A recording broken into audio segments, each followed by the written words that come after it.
working on his mid-range game ahead of his first season with LeBron and the Lakers. Skip, question for you. Will Russ's shooting improve this season? You saw it. Shannon Sharpe. You saw that. He's working on it. I am sorry to be the bearer of bad tidings. No, you're not. But I actually laughed out loud when I saw this video last night. I am not overstating this when I say that over his 13 seasons in the National Basketball Association, Russell Westbrook has proven to be the worst superstar jump shooter in the history of pro basketball. The worst. He is an abysmal, high-volume three-point shooter. Yeah. And as the old saying goes, you can't teach an old dog new tricks. I will be the first to admit, I do like the new form in this video because it's a lower launch point. He's getting it down in here where he can get a little more control of it and get a little more power behind the shot. It's more of a shot-put shot, if you will. His usual release is much higher and wilder and harder to control and be consistent with. But just to nail this down for you, since Russell Westbrook entered this league, of the 246 players, that's a lot of players, 246 who have averaged at least 3 three-point shots per game, Russell is third worst over that 13-year span. Third worst behind Josh Jackson and Baron Davis, believe it or not. And yet Russell is viewed as a superstar, a perennial all-star, obviously, a man who in 4 of the last 5 years has averaged a triple-double, which is impossibly great. But when it comes to shooting, he is impossibly bad. And I will hand the ball off to you in just a moment. I conclude my case against Russ by saying, you realize that the shooting demons finally infiltrated his free throw shooting over the last 3 years, because for his first 10 years, he averaged 81% from the free throw line, which will work, as you know. One year in 2017, he hit a crescendo. He made 85% of his free throws in just 2017. I don't know what happened. The demons got a hold of his subconscious, not Ben Simmons-like, but we're heading in that direction to where over the last 3 years, 2 of them were 66%, including last year, and one, well, let's just do the average of the 3. So he's 69%. So he's 81% for his first 10 years from the free throw line. 69%, that's LeBron-esque, for the last 3 years. So he's even crumbling at the free throw line. And I believe all of that is unfixable, because when you get in the heat of battle, you will just revert to what you know, which is wild, high, three-point shooting. Skip, it's hard for me to disagree with anything that you just said, but all I can ask a guy to do is to work on the things in the offseason that he feels he needs to improve upon to get better. Russ feels that he needs to his shot. I think a lot of this has to do with shot selection. When you're coming down on the fast break, Skip, how about you not pull up with a 30-foot three? How about do Fair. that? Yeah. It's hard to practice that. You have to learn that. You have to sort of convince yourself, I'm not going to do that anymore. Right. And so, Skip, if we get better technique, that's a lot of that has to do with, if you look at the way Klay Thompson, now, he's never going to be one of those shooters. We're not going to ask him to be, Skip, and he's not a very good three-point shooter. But can we get him to 35%? That's all. Skip, I'm just saying, we don't need you 42%.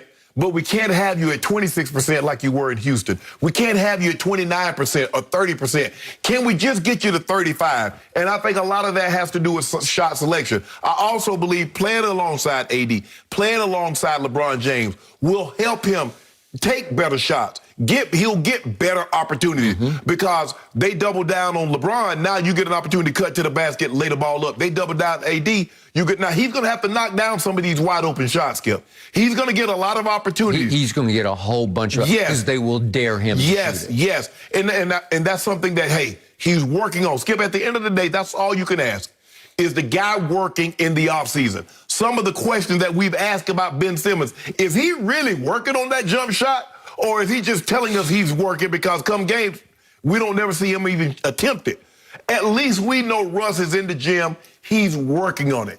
What has he done for the last 13 off seasons? Has he worked on it? No, I believe, Skip, if he takes better shot selections, okay, I believe that has a lot. Skip, you don't always, even if you're not pulling up with a three, Skip, trying to pull up a 3-on-1 fast break and you try to kiss the ball off the backboard, that's not a high percentage shot.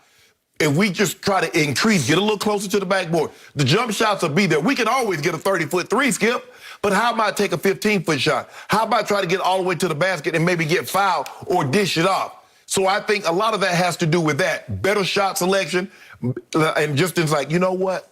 Now is not the time for me to do that. But I love what I'm seeing. I love the guy that's in the gym, working on his craft, trying to get better, trying to improve. We're not trying to teach an old dog new trick. We're trying to teach an old dog to improve on the tricks he already knows. Okay. So this old dog has averaged 31% from the three-point line over 13 years. But he actually, maybe he worked the previous offseason, he was actually a tick better than 31. He was 32% in Washington last year. Guess where that ranked?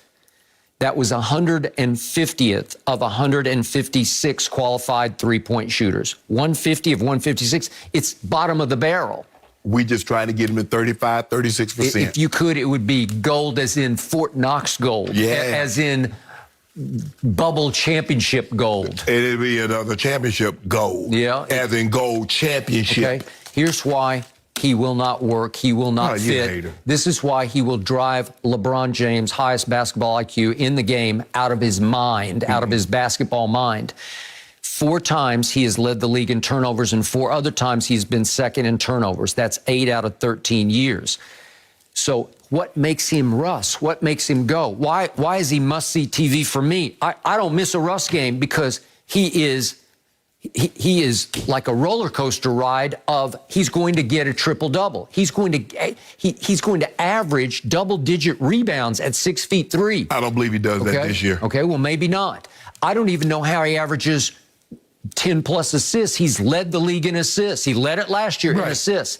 They're weird assists because they're not LeBron-esque where you say, oh, what a sweet pass that was. Right. He doesn't do that. He drives it like no one's ever driven it at 6'3". He is the most athletic point guard we've ever seen, and I know Derrick Rose is in that debate conversation. He's right there, right? He's right there. But Russ is at the peak. He's the epitome of the athletic point guard. So he can't really shoot a lick from 3 or even mid-range 2s are scary, bad, inconsistent. But he can get to the rim. Right. He might hurt you at the free throw line here in the last 3 years, but he can get to the rim. Get y'all in foul trouble. Okay. And then that LeBron and AD be at the foul line. He can get you in foul trouble. He learned about 5 years ago that if he gets to the rim and draws 2 people and 2 arms extended, if you just drop it on the floor for Steven Adams, he's going to dunk it, and you're going to get in the assist column, you get another big one, right?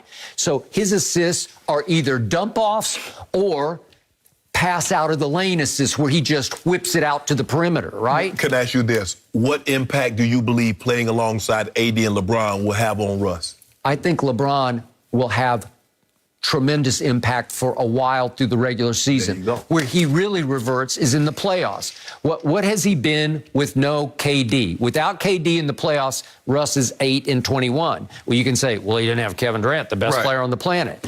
But that's the point. So will that go up? Will his playoff percentages go up just because he's playing alongside LeBron? Yes. Or will LeBron try to win in spite of Russ and not be able to overcome him? Because that's what's going to happen to me. The thing that upsets you most about LeBron is that he, instead of taking the game over like a Jordan or Kobe, he always tries to ingratiate everybody else. So he's not going to try to win. How do you ingratiate a guy who can't shoot? Easy. Get him layups. That's what we do. Hey, we just if he can't shoot threes, we get him closer to the basket. He can't shoot 15-footers, we get him layups and dunks. That's what we do, Skip. 4 times he's led this league in usage rate, how much he has the ball in his hand, and 4 other times he was second in usage rate. You think he's going to be happy to see the ball again and again in LeBron's hands?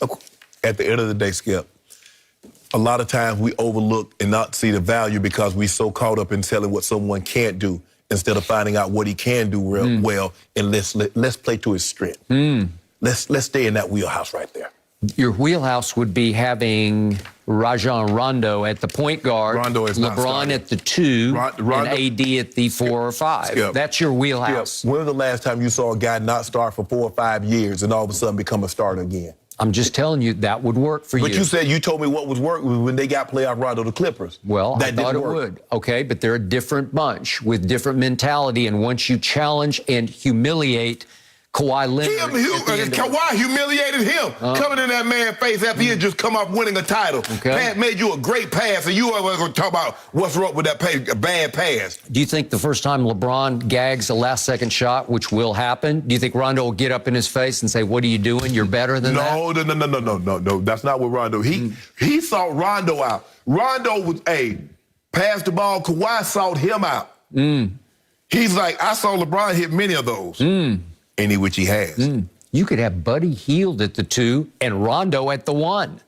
And then LeBron could go ahead and play the whatever he wants to play, 4 he's talking about. No. Then you'd be loaded. Then you'd be We loaded championship now. bound. We're loaded now. We're championship bound now. Yeah, you're loaded with a gun that's going to blow up in your face. Okay, well, guess what? It's going to be us in the nest. That's what you want to see. That's what I want to see. I do want to That's what's see gonna that. happen. And you're not going to get home. We're getting home. Kawhi's coming back before you know First it. of all, Skip, let that go. Let that go. That's over. Kawhi, they're shooting videos. All he want to do is be in Drake's video. Yeah, that's all he wants to He's do. kind of coming out like Brady is, where he's starting to flaunt. That's all he wants to do. Yeah. In all white.